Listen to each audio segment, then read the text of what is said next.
How are you?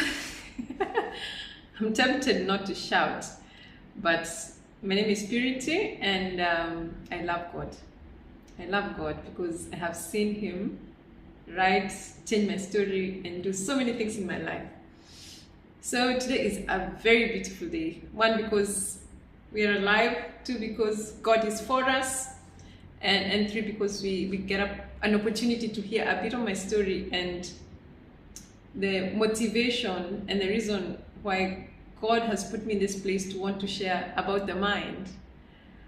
The last week, 2 weeks back, we did a video and we were talking about the mind, and we got our verse from Proverbs, our leading guiding verse, where it all starts from Proverbs chapter 4 verse 23.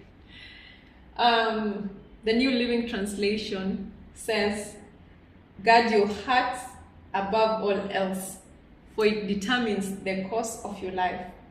NIV says, "Above all else, guard your heart, for everything you do flows from it." New King James Version says, "Keep your heart with all diligence, for out of it springs the issues of life."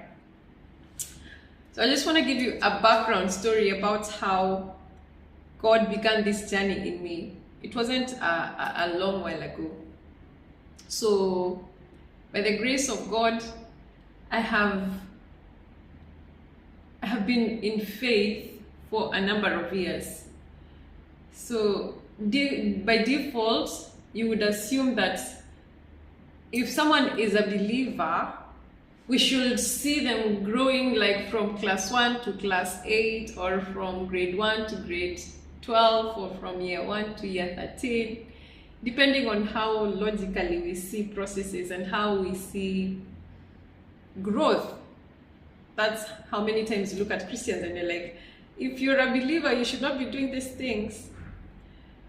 But it's a journey. It's a very interesting journey when you're a believer, because God does not work the way men work.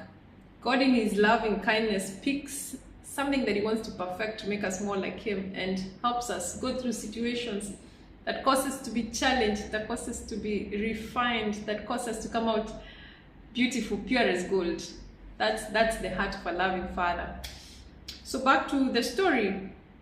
So for a long time, there was a particular time, I think it was in 2022, I was sitting quietly and I would keep thinking 2022, 2023, and I would keep thinking, I am not tempted. And if I am not being tempted, then something is